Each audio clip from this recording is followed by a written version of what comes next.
pessoal, vamos para mais uma aula 11, capítulo 10, outros usos da vontade.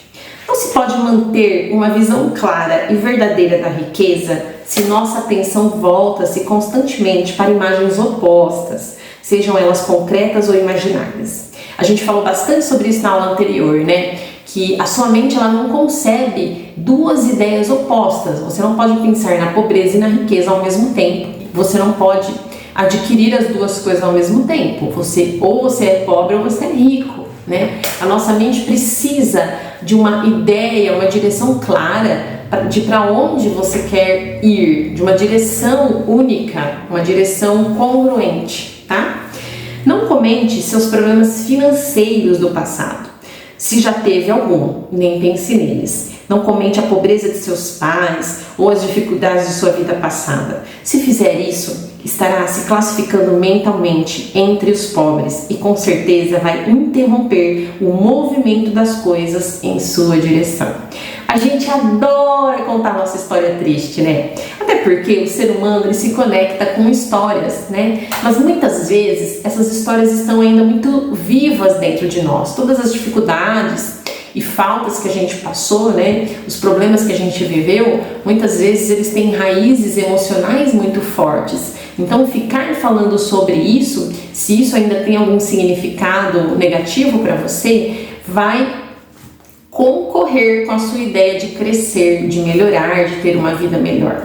A não ser que você tenha 100% superado estes problemas, né, estas dificuldades, e que você perceba que de alguma forma isso pode ajudar a pessoa com a qual você está conversando, aí tudo bem você comentar algo que você tenha passado ou vivido, né? Mas isso não pode ter um significado emocional para você, porque senão, né, quando isso ainda está vivo dentro de nós, isso vai ativar de novo, novamente, estas situações ruins, desagradáveis que a gente já passou. Deixem que os mortos enterrem os mortos, como disse Jesus. Deixe para trás a pobreza e tudo o que a ela pertence. Você aceitou como certa uma determinada teoria do universo e está depositando suas esperanças de felicidade nessa certeza.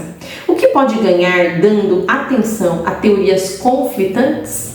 Não leia livros religiosos que anunciam o fim próximo do mundo e não leia denúncias de corrupção ou filósofos pessimistas que afirmam que o mundo está rumando para o inferno. O mundo não está indo para o inferno, está indo para Deus. É uma evolução maravilhosa.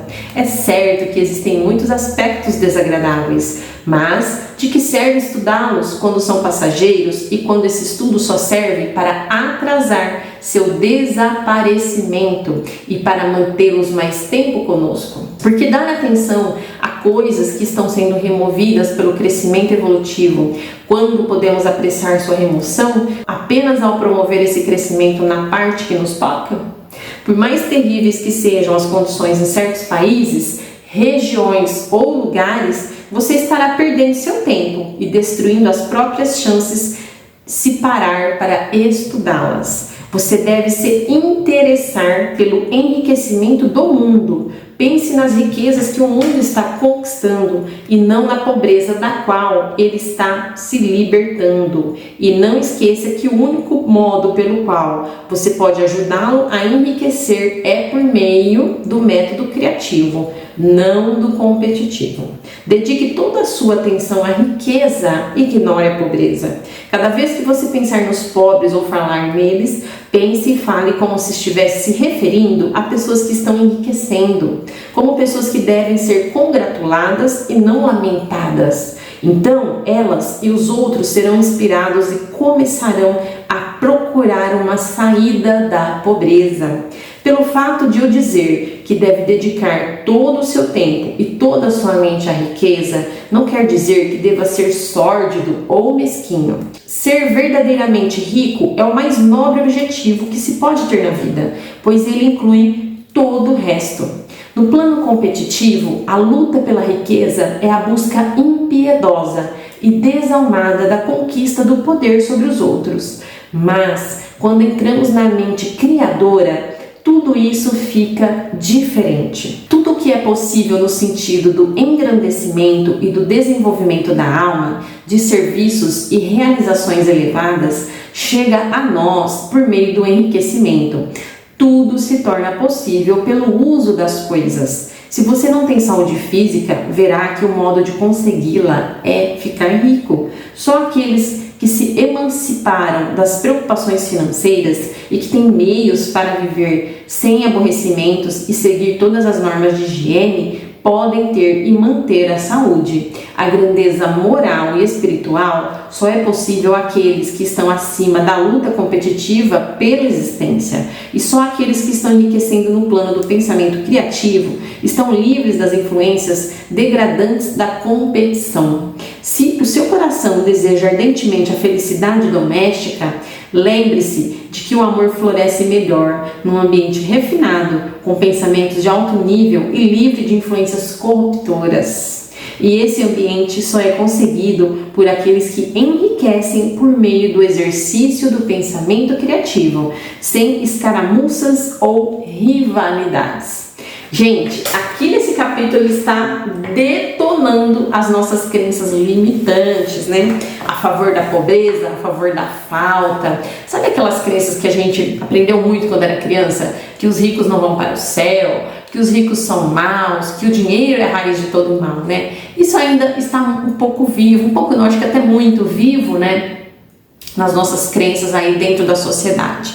Então aqui ele está mandando a marreta mesmo nisso, né? Dizendo que ninguém pode ter uma vida harmoniosa, você não pode conquistar o bem-estar em meio à falta, em meio à pobreza, que para você ter uma boa saúde, você precisa ter tranquilidade financeira, você precisa ter meios e recursos para que a saúde seja proporcionada a você, né? A riqueza, os recursos materiais te proporcionam uma alimentação de maior qualidade, te proporcionam lazer de maior qualidade, te proporcionam roupas, higiene adequada no sentido de mais qualidade, né? Então a gente precisa sim de recursos financeiros para que nós possamos proporcionar a nós e a nossa família, aos nossos entes queridos e a outras pessoas, né, que a gente pode proporcionar uma ajuda, uma contribuição, né, no sentido de ajudá-las também a conseguir o que você tem, né, saúde,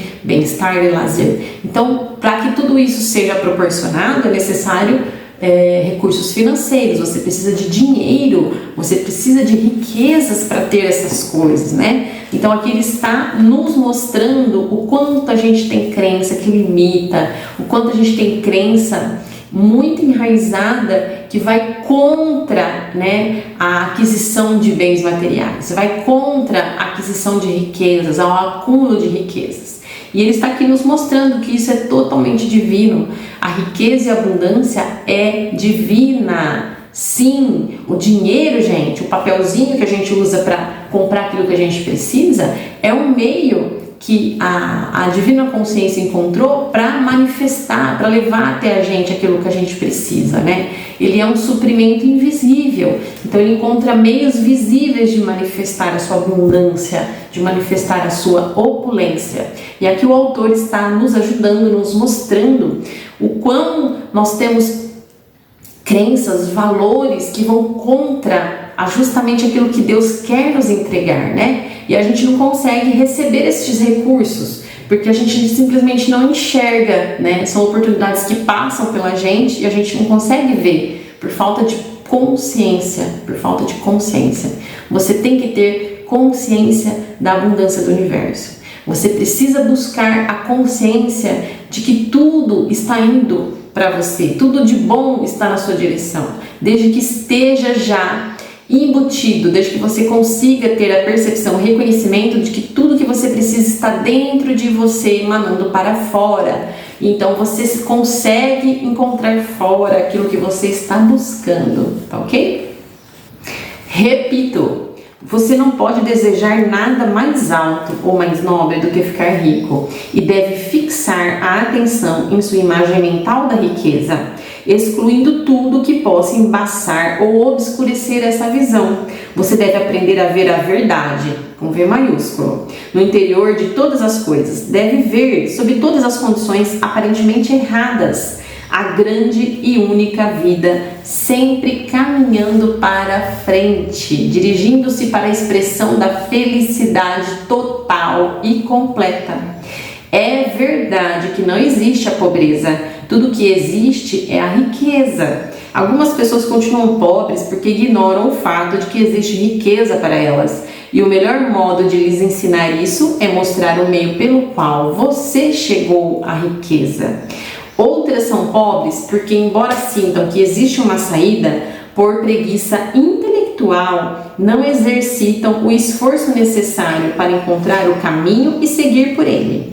O melhor que você pode fazer por essas pessoas é estimular seu desejo, mostrando a felicidade que a riqueza alcançada pelo caminho certo proporciona.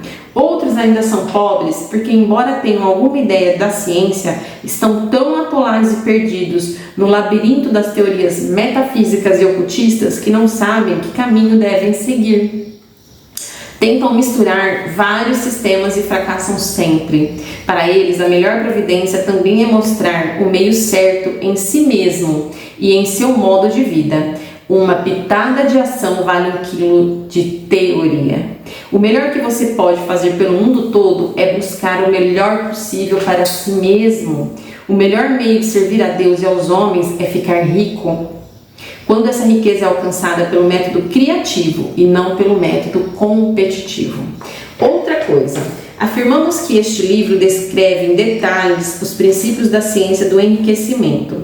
Se isso é verdade, você não precisa ler nenhum outro livro sobre o assunto. Isso pode parecer egoísmo e mesquinharia, mas pense um momento. Não existe um método mais científico de cálculo matemático do que adição, subtração e multiplicação e divisão. Nenhum outro método é possível. Só pode haver uma distância mais curta entre dois pontos. Só há um meio de pensar cientificamente. E esse meio consiste em pensar do modo que leva ao objetivo pelo caminho mais curto e simples. Ninguém formulou ainda um sistema mais breve e menos complexo do que o que descrevemos aqui, do qual foi retirado tudo que não é essencial. Quando você começar a segui-lo, abandone todos os outros, expulsando-os por completo de sua mente. Leia este livro todos os dias, leve-o sempre consigo, decore todas as palavras e não pense em outros sistemas ou teorias. Se parar para pensar, terá dúvidas. Seu pensamento ficará incerto e vulnerável, e então você começará a cometer erros. Depois de ter vencido e ficado rico, pode estudar outros sistemas à vontade, mas enquanto não estiver completamente certo de ter ganhado tudo o que deseja, não leia nada sobre o assunto, a não ser este livro ou os autores mencionados no prefácio.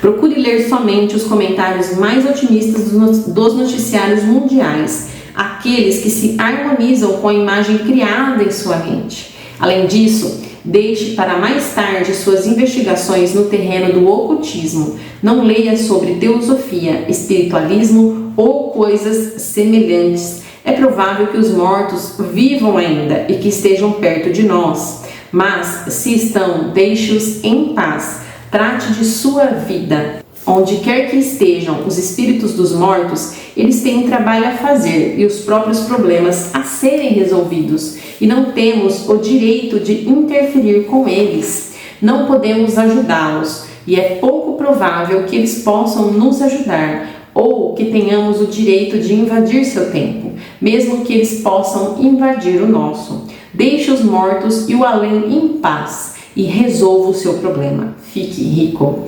Se começar a se envolver com o lado oculto, vai criar correntes cruzadas, que sem dúvida levarão ao fracasso suas esperanças. Este capítulo e os anteriores nos levam à seguinte afirmação sobre os fatos básicos. Existe uma matéria pensante, da qual todas as coisas são feitas e a qual, em seu estado original, penetra e preenche os interespaços do universo. Um pensamento pensamento nessa substância gera a materialização da coisa imaginada. O homem pode formar coisas em seu pensamento e, ao imprimir esse pensamento na substância informe, pode fazer com que essa ideia seja criada. Para tanto, o homem deve passar da mente competitiva para a mente criativa.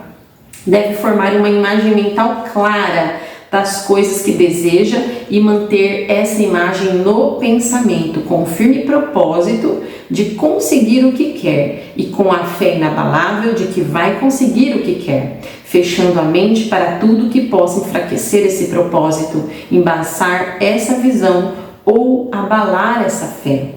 Além de tudo isso, veremos agora que ele deve viver e agir de modo certo.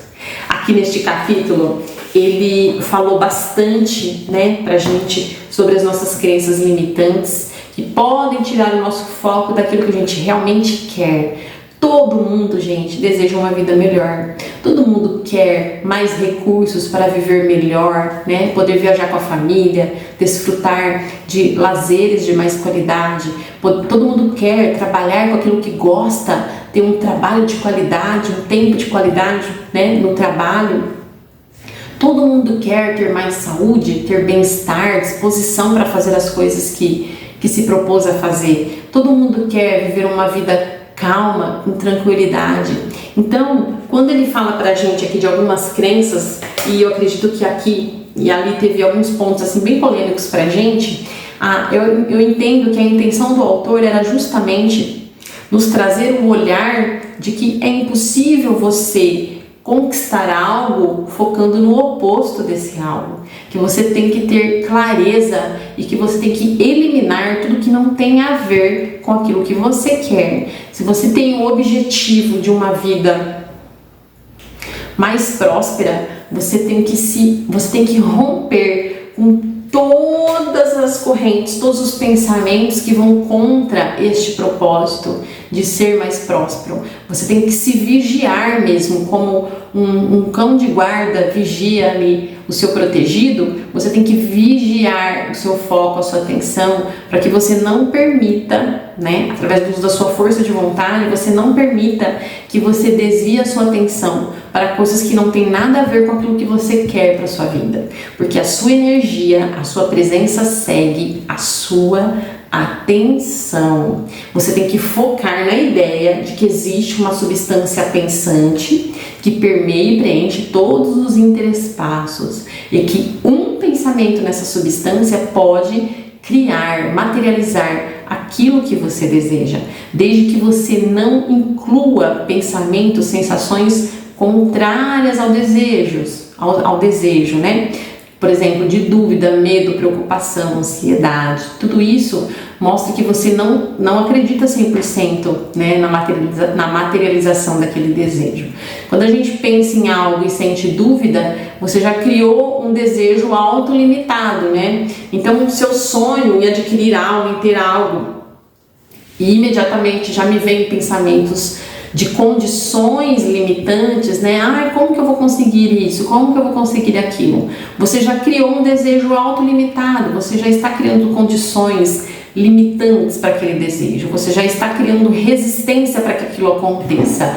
Então, o ideal é que você tenha sonhos, desejos, pensamentos puros, Pense do ponto de vista do absoluto, de que para Deus, para o Criador, tudo é possível, tá? Então, vou ficando por aqui. Um grande beijo para você e até o próximo capítulo. Tchau, tchau!